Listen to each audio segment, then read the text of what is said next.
Bonjour et bienvenue, voici notre tour d'horizon économique, géopolitique et boursier, le dernier de l'année 2019. Et pour comprendre comment tourne la planète finance et comment elle va continuer de tourner, c'est sur la bourse au quotidien et nulle part ailleurs. Et l'épisode du jour s'intitulera Standing Ovation ou clap de fin. Alors la Standing Ovation, celle à laquelle on a assisté jeudi soir à Wall Street, de mémoire, moi qui suis pratiquement toutes les clôtures de Wall Street, j'avais pas entendu une telle clameur, des tels cris d'euphorie depuis peut-être même avant l'été 2007, avant le précédent record absolu du S&P ou du Dow Jones. Et l'ovation a duré non pas 15 secondes, le temps que retentisse la cloche, vous savez, là, le ding, ding, ding, ding, ding, ding. Là, ça a duré plus de 30 secondes. C'était assez prenant à entendre, de voir à quel point on avait célébré hier soir le 6e record consécutif du S&P et du Nasdaq. Alors, pour le S&P, soyons précis, ce n'était pas le 6e record absolu de clôture, c'était le 6e record absolu intraday consécutif, mais c'était quand même le 5e record de clôture. Pour le Nasdaq, on a battu 6 records consécutivement, et le Nasdaq progresse depuis 7 séances. En fait, depuis jeudi dernier, c'est un tunnel haussier, une fameuse tendance en ligne absolument parfaite et rectiligne, une tendance haussière algorithmique qui signe là une nouvelle fois, on va dire, le fonctionnement de ce qu'on appelle encore un marché, mais qui n'est plus véritablement un marché.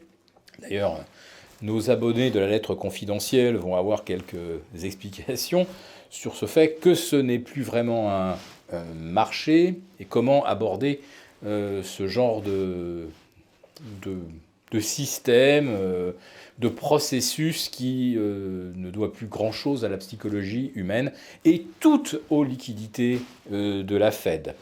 Alors, on termine évidemment l'année en beauté. Cette phase préparatoire de la séance des 4 sorcières, elle a été vraiment d'anthologie. C'est le scénario rêvé, parfait, avec un coup de pouce en clôture hier soir à Wall Street, et puis alors un gros coup de pouce ce midi pour l'expiration des contrats sur indice DAX et sur l'Eurostoxx. On a vu le CAC prendre 0,2% supplémentaire, aller battre un nouveau record à 6010, 16 350 sur le CAC 40 Global Return. Il n'y a plus de limite, il n'y a surtout plus de limite à la manipulation des marchés. Et quand cette manipulation est tellement manifeste, à la fin de la séance, vous avez des gens qui sont littéralement euphoriques, qui crient leur joie, comme s'ils avaient, je ne sais pas, échappé à un péril terrible et que on est tellement soulagé qu'on pousse des cris de joie. Non, c'est un marché manipulé, c'est quand même pas très très glorieux. Et par les commentaires à la clôture étaient absolument édifiants. Alors pourquoi a-t-on gagné hier 0,80 sur le Nasdaq alors qu'il n'y avait pas de grande actualité? Justement, c'est parce qu'il n'y avait pas beaucoup de choses dans l'actualité, donc pas de mauvaises nouvelles.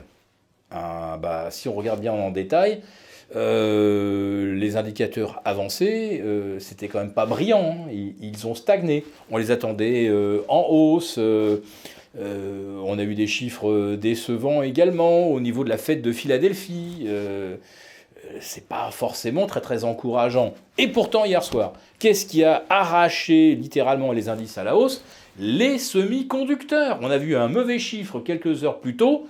Eh bien, les semi-conducteurs ont continué de grimper. Alors évidemment, hier, dans le contexte de préparation de la séance des 4 sorcières, on se fiche complètement, effectivement, de la photographie du secteur des semis à mi-décembre. On a simplement hier arraché à la hausse tous les titres qui ont gagné 40, 50, 60%, voire 100% pour Apple ou des Netflix qui sont à 50 ou 60% hier soir. c'était typiquement l'habillage de bilan, on paye tout ce qu'il y a de plus cher et on élimine des portefeuilles, tous ceux qui ont sous-performé et qu'on ne veut pas voir figurer naturellement dans l'état du portefeuille au 31 décembre. Alors on verra bien si ces valeurs retrouvent grâce au 1er janvier. Je vais simplement attirer votre attention, c'est qu'on vient d'avoir donc 2 mois de hausse absolument continue depuis le 2 octobre. Et rappelez-vous que l'année dernière, la baisse funiculaire, par opposition à la hausse funiculaire qu'on vient d'avoir, eh bien, elle avait commencé le 2 octobre et elle s'était arrêtée le 27 décembre aux États-Unis.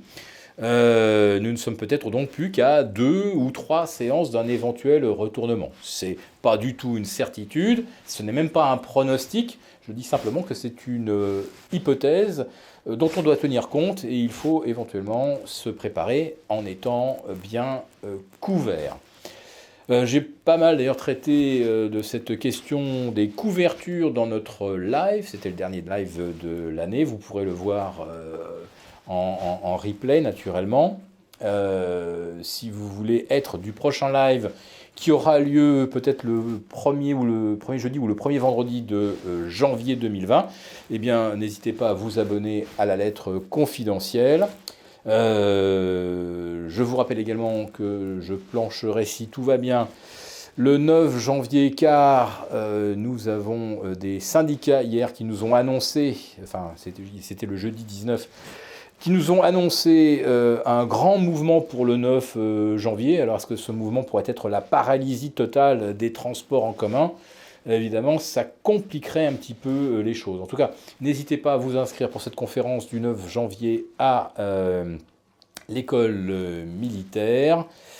C'est une conférence qui traitera bien sûr des questions de taux, d'assurance vie, des risques géopolitiques et qui s'intitule en quelque sorte la cigale peut chanter et la fourmi est punie. Pour les risques géopolitiques, nous verrons un petit peu ce qu'on peut attendre du conflit sino-américain notamment et d'autres aspects. Voilà. Donc si ça vous intéresse, vous trouverez le lien d'inscription en bas de cette vidéo. Pour moi, je vous souhaite tout le meilleur pour cette période de trêve des confiseurs, qui est aussi la trêve pour nos vidéos, nos enregistrements quotidiens. Je vous souhaite tout le meilleur pour 2020.